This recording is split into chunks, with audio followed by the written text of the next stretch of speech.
नैन छुरी से कटारी हो गई,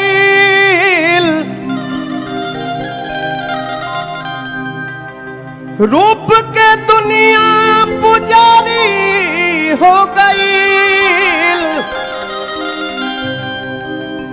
केहू नजरिया में आके जब बस जाला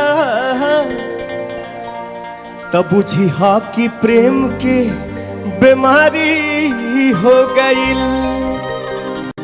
राते बलमुआ दिहले गारी हो,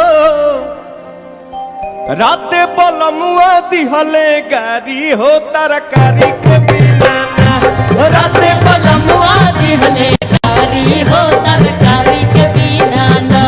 राते बलमुआ दिहले गारी हो, तरकारी के बिना ना। एक तो में कहारी दिहले आ दूसरे में मार दिहले, एक तो में गारी दिहले दूसरे में मार दिहले। एक तो में कहारी दिहले आ दूसरे में मार दिहले। आओ पर ए हो भाई बहनी, ओह पर सास लाला का रस हो, तरकारी के बिना। ओह पर सास लाला का रस हो, तरकारी के बिना ना। राते बलमुआ दिहले गारी हो, तरकारी के बिना ना।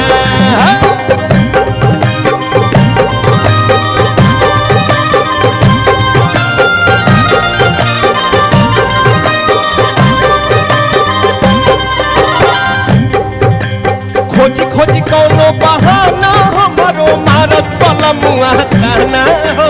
खोजी खोजी कौनो बहाना हमर मारस बलमुआ ताना हो। खोजी खोजी कौनो बहाना हमारो मारस बलमुआ ताना हो।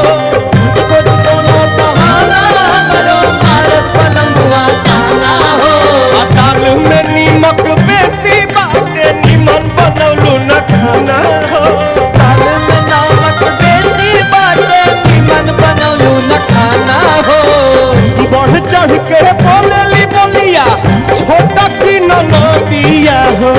बढ़ चढ़ के बोलेली बोलिया, छोटा की ननदिया हो। ए हो अरे हई हमार रघुवीर भाई छोटका करेला फुटानी हो, तरकारी के